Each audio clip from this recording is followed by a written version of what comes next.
Baik, Assalamualaikum warahmatullahi wabarakatuh.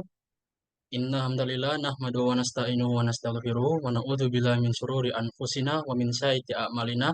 Man yahdihillahu fala mudhillalah wa min yudhlil fala hadiyalah. Asyhadu an la ilaha illallah wa asyhadu wahdahu la syarikalah wa asyhadu anna Muhammadan abduhu wa rasuluh la nabiyya wa rasulullah ba'da amma ba'd. Perkenalkan kami dari kelompok 3 akan mempresentasikan hasil kami yaitu analisis keputusan operasional UKM kerupuk Ramstik. Next.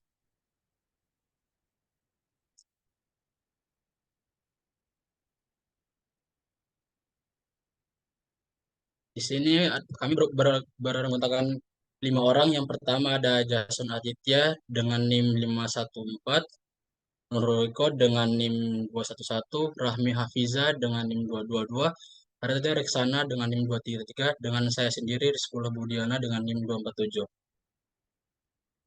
Berikutnya, baik, yang pertama akan dijelaskan oleh Nuriko. Waktu dan tempat kami persilahkan. Lalu di sini selanjutnya ada 10 manajemen keputusan. Yang pertama itu ada desain barang dan jasa. Pada pabrik pupuk ikan Ramstik terlihat strategi yang digunakan atau dilakukan dengan memperbaiki bahan-bahan produksi pembuatan yang diikuti oleh keinginan dari pelanggan.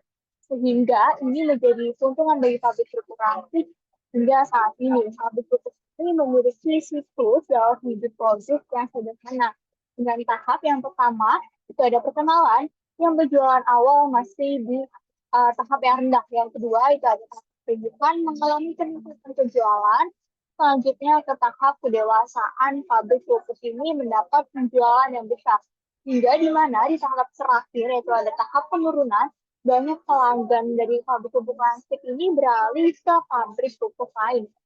Sehingga hal itu pengembangan produk dilakukan dengan menawarkan kualitas produk lebih baik dan tentunya mendengar keluhan pelanggan.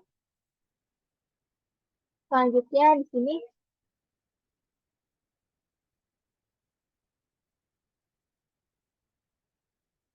ada analisis House of Quality. Jadi pada pupuk Samsung ini menggunakan analisis ini, yang dimana ini adalah analisis yang digunakan dalam manajemen kualitas dan ekonomi produk untuk menganalisis antara keinginan pelanggan dengan karakteristik produk dari pupuk ikan. Nah, bisa dilihat di sini ada beberapa bagian.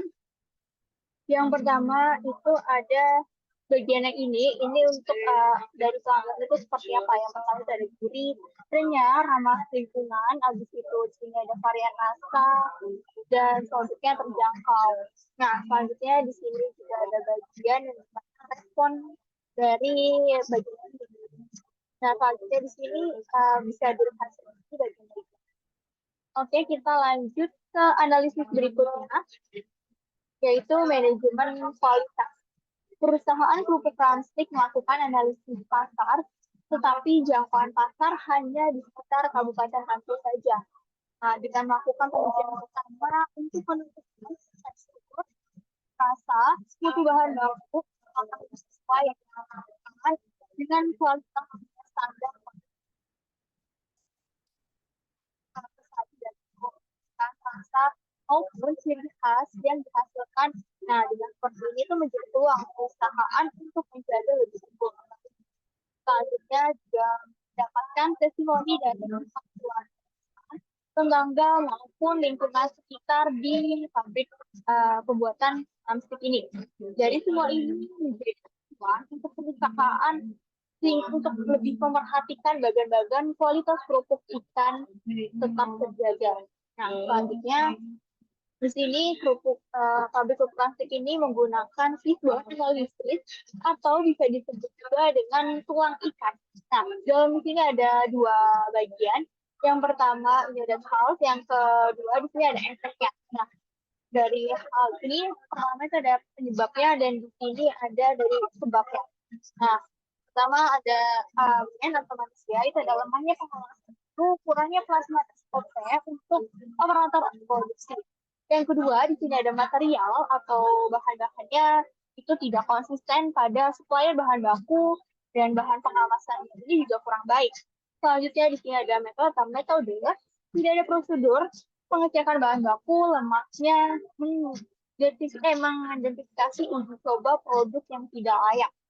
Selanjutnya di sini ada mesin, itu adalah mesin pengemas dan sering error. Dan yang terakhir ada environment atau lingkungan, kondisi pabrik ini kotor, memperburuk kualitas yang ada. Dan area pemeriksaan saat produksi itu kurang menjamin atau kurang baik. Sehingga semua ini menyebabkan standar kualitas bahan dan produk yang kurang memadai. Oke, selanjutnya itu dari proses dan kapasitas yang akan dijelaskan oleh Rasmi. Selanjutnya akan dijelaskan oleh Rahmi Hafiza. Pada saudari Rahmi Hafiza, waktu tempat kami persilahkan. Selanjutnya, saya akan menjelaskan desain proses dan kapasitas. Jenis operasional proses produksi pada pabrik kerupuk ikan drumstick. Pertama ada proses pengolahan adonan.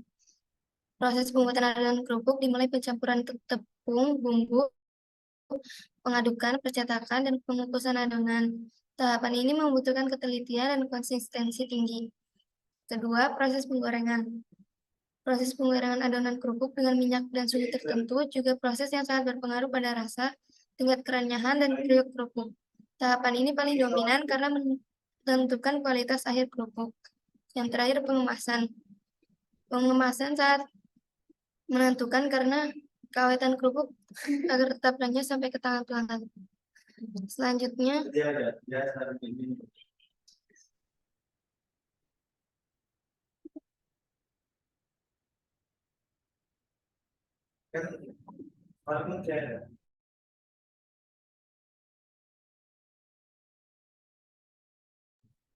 selanjutnya langkah-langkah proses pembuatan. Pertama, persiapan bahan baku. Kedua, pencampuran bahan. Ketiga, pembentukan adonan. Keempat, pengeringan. Kelima, penggorengan. Keenam, pengemasan. Ketujuh, labeling dan penyimpanan. Terakhir, distribusi. Next. Berikut adalah analisis PRT atau CPM-nya. Yang pertama, activity A membutuhkan waktu 2 hari, yang B membutuhkan waktu 1 hari, C 1 hari, D 3 hari, E 1 hari, F 1 hari, G 1 hari, H 2 hari, jadi totalnya itu 12 hari. Sekian dari saya. Baik, terima kasih kepada Rahmi Hafiza. Berikutnya akan dijelaskan oleh saya sendiri. Berikut adalah strategi lokasi. Yang pertama itu ada strategi dan tinjauan wilayah, yaitu di mana Kerupuk Ramstik memilih lokasi pabrik di pertengahan sawah yang berada di Pengganglik, Pendoharjo, Kecamatan Sewon, Kabupaten Bantul, Daerah Istimewa Yogyakarta. Tempat ini sangat strategis karena berada di pertengahan sawah. Kedua, ada strategi dan tinjauan situs lokasi, yaitu pabrik kerupuk Ramstik memilih lokasi yang berada di pertengahan sawah karena cocok untuk melakukan produksi kerupuk Ramstik, akan tetapi memiliki masalah mengganggu warga sekitar di daerah tersebut. Next. Berikut adalah analisis center of gravity, yang dimana dalam bentuk persegi panjang ini warna biru adalah bentuk dari pabrik kerupuk Ramstik, dan di sebelah kirinya ini ada pepohonan yang besar. Sekian dari saya. Berikutnya akan dijelaskan oleh Jason. Pada saudara Jason, waktu dan tempat kami persilahkan. Selanjutnya ada strategi tata letak. Kerupuk ikan drumstick memiliki jenis tata letak yang tidak spesifik dikarenakan proses produksi yang dilakukan di belakang rumah pemilik kerupuk ikan drumstick. Jenis tata ruang yang digunakan untuk rumah produksinya yaitu tata letak alur produksi atau flow layout. Next. Berikut adalah analisis bagian revisi. Deskripsi tata ruang produk pabrik drumstick. Yang pertama ada lorong, yang kedua ada penyimpanan produk, yang ketiga ada area produksi. Next.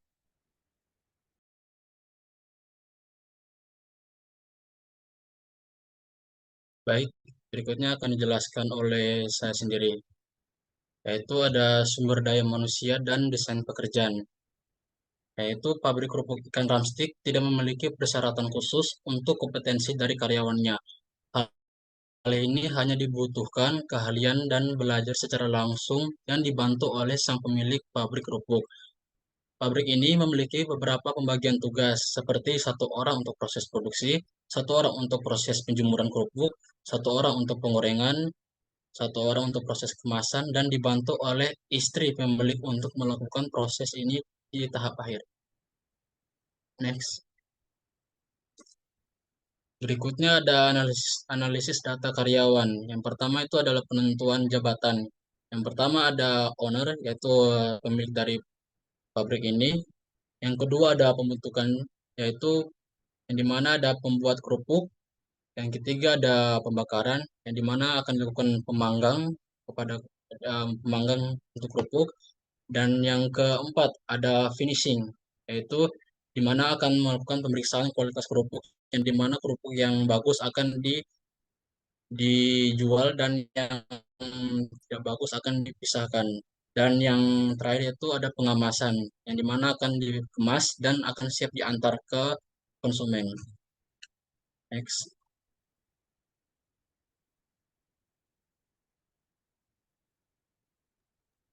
Ya, selanjutnya ada manajemen rantai pasokan. Kerupuk ikan Ramstik berfokus pada strategi rantai pasok yang efisien dan terencana. Mereka tidak hanya menjalin hubungan yang baik dengan konsumennya saja, namun mereka juga memperhatikan hubungan dengan para suppliernya, sehingga para supplier tidak hanya merasa mempunyai hubungan sebatas bisnis. Hal ini dapat memperkuat rasa percaya antara produsen dan supplier, sehingga dapat memudahkan antara kedua belah pihak dalam menjalankan proses ketersediaan barang. Next.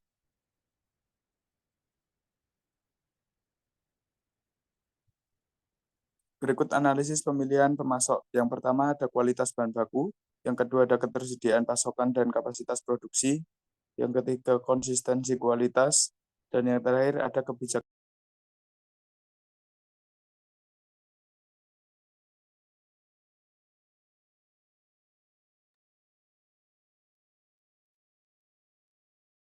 Manajemen persediaan. Pabrik kerupuk ikan Ramstik memiliki batas minimum persediaan untuk produksi apabila sudah mendekati batas minimum. Perusahaan akan membeli atau memenuhi bahan-bahan produksi serta memperkirakan permintaan pasar untuk menentukan produksi yang diproduksi. ABC analisis kerupuk ikan Ramstik. Keterangannya tuh di sini barang kategori A, barang-barang yang volume uang tahunannya tinggi. Barang kategori B, barang-barang yang persediaan dengan volume uang tahunan yang sedang. Barang kategori C, barang-barang dengan volume uang tahunan yang kecil. Next.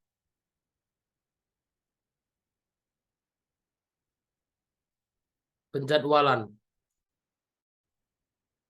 Perencanaan operasi dan penjualan kerupuk ikan Ramstik ini menggunakan daftar semua produksi atau kebutuhan saat pembuat komponen yang baku atau gangguan dalam proses produksi. Next. Di sini ada analisis Gantt chart. Yang pertama itu pembuatan adonan pada kerupuk pada tanggal 20 bulan 12 2023, selesainya itu tanggal 25 12 2023. Yang kedua itu ada mencetak pada adonan kerupuk yang dilakukan pada tanggal 26 bulan 12 2023 dan selesai tanggal 28 bulan 12 2023. Selanjutnya ada pengeringan, yaitu dilakukan pada tanggal 8 Januari 2024, 29 Desember 2023 dan selesai pada tanggal 8 bulan 1 2024. Dan selanjutnya ada penggorengan yang dilakukan tanggal 9 bulan 1, selesainya tanggal 10 bulan 1 2024. Terus finishing dan menyortir kerupuk dilakukan pada tanggal 10 dan selesai juga tanggal 10. Pengemasan dilakukan pada tanggal 11 dan selesai tanggal 11. Dan distribusi dilakukan tanggal 12 dan selesai tanggal 16.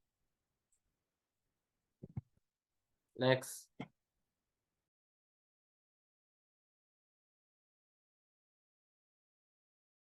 Selanjutnya, saya akan menjelaskan tentang perawatan. Berikut adalah strategi perawatan. Yang pertama, menetapkan jadwal pemeliharaan rutin dengan pemeriksaan harian, mingguan, dan bulanan. Kedua, melakukan pelatihan kepada operator mengenai perawatan harian dan pemecah masalah sederhana.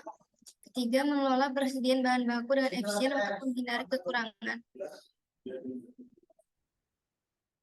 Next. Berikut adalah analisis perawatan. Yang pertama, proses pencampuran bahan. Potensi kegagalannya adalah komposisi bahan tidak akurat. Efek kegagalannya, tekstur kerupuk tidak renyah. Mekanisme penyebab potensi kegagalannya yaitu kesalahan pengukuran bahan, sepertinya 8, okurensinya 7, detection-nya 5, RPN-nya 280. Rekomendasi aksinya, kalibrasi alat ukur secara berkala, serta pelatihan operator. Dan aksi yang diambil, pembelian alat ukur baru, serta pelatihan operator. Selanjutnya, proses pemotongan adonan. Potensi kegagalannya yaitu pisau pemotong tumpul. Akibatnya bentuk kerupuk tidak bagus. Mekanisme penyebab kegagalannya yaitu perawatan pisau kurang baik. Sepertinya 6, okurensinya 5, detection-nya 6, RPN-nya 180. Rekomendasi aksinya yaitu rutin mengasah pisau setiap jam produksi. Dan aksi yang diambil yaitu tambahkan asahan pisau ke dalam prosedur. Proses ketiga yaitu penggorengan. Potensi kegagalannya yaitu suhu minyak tidak panas dan akibatnya kerupuk mentah atau gosong. Mekanisme penyebab potensi kegagalannya yaitu kalibrasi suhu kurang baik. Sepertinya 7, okurensinya 6, detection-nya 5, RPN-nya 210. Rekomendasi aksinya yaitu kalibrasi ulang setiap 2 jam produksi. Dan aksi yang diambil yaitu tambahkan kalibrasi suhu dalam SOP. Dan yang terakhir, pengemasan. Potensi kegagalannya yaitu plastik kemasan bocor. Dan efeknya kerupuk menjadi lembek dan tidak renyah. Mekanisme penyebab potensi kegagalannya yaitu kualitas plastiknya rendah. Sepertinya 5, okurensinya 4, detection-nya 6. Yang terakhir, proses pengemasan. Potensi kegagalannya yaitu plastik kemasan bocor, dan efeknya potensi kegagalannya yaitu sepertinya 5, okurensinya 4, detection-nya 6, RPN-nya 120. Rekomendasi aksinya yaitu uji kualitas plastik setiap kedatangan batch baru. Aksi yang diambil yaitu ganti vendor plastik kemasan. Sekian dari saya.